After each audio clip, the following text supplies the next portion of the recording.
today's vlog mga best friend ay nandito tayo sa Ostia Antica dito sa Castelfuzzano. So itong Castelfuzzano guys ay matatagpuan nyo dito sa Ostia. Malapit lang siya sa mare. At ngayong araw na to ay nandito tayo sa Roma Capitol Camping Village.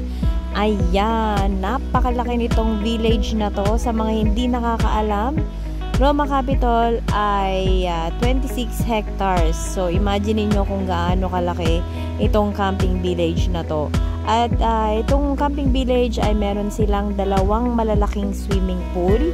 Merong isa dito sa kabilang side na medyo maliit siya compare mo doon sa kabilang swimming pool.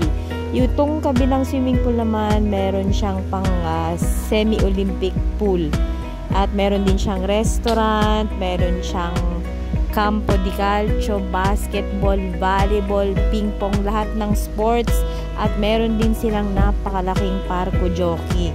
So sa mga hindi pa nakarating dito at gustong explore itong camping village, ay nako, ang masasabi ko lang ay mag-i-enjoy kayo.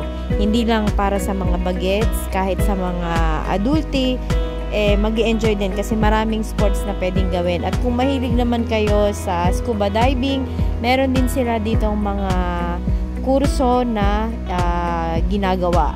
Itanong nyo lang doon sa parang punto informasyon nila sa harapan at sasabihin nila sa inyo kung ano yung mga araw na meron silang mga courses.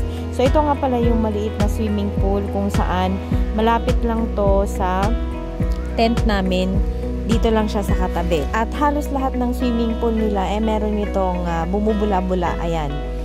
Pang hydromassage. Kaya naman talagang total relax yung pwede nyong gawin kasama ng mga bagets.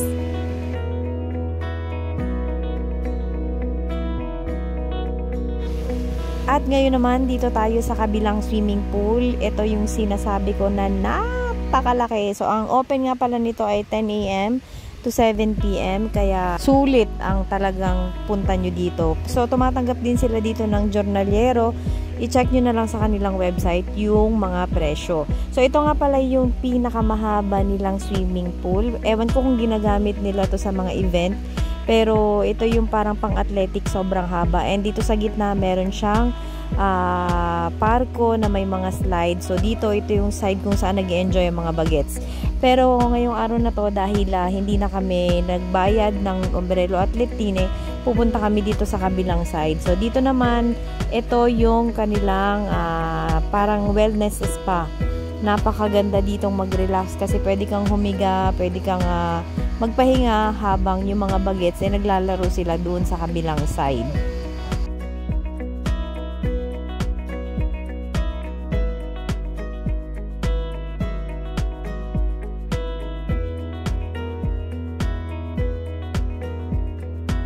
At dito naman sa gitnang ito, pwede kayo mag-iwan ng gamit nyo kung halimbawa nagtitipid kayo, ayaw nyo magbayad ng letine, halimbawa ilang oras lang, 2-3 oras lang kayong pwede magstay. Ayan, pwede nyo iwanan yung mga gamit nyo dito.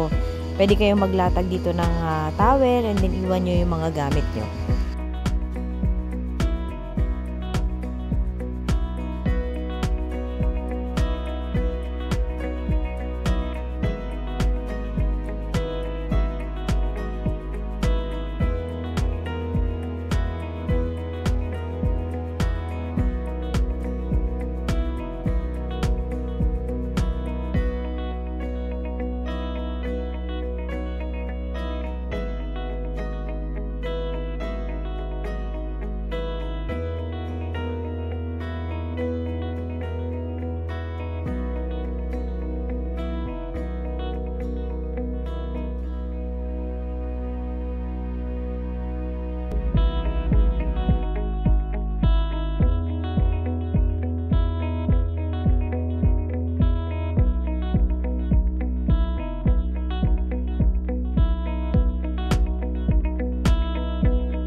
itong side naman na to ay nandito yung kanilang parko jogging malaki at meron din sila dito nung campo de calcio, volleyball, basketball, nandito yan sa side na to. Meron din sila ditong restaurant.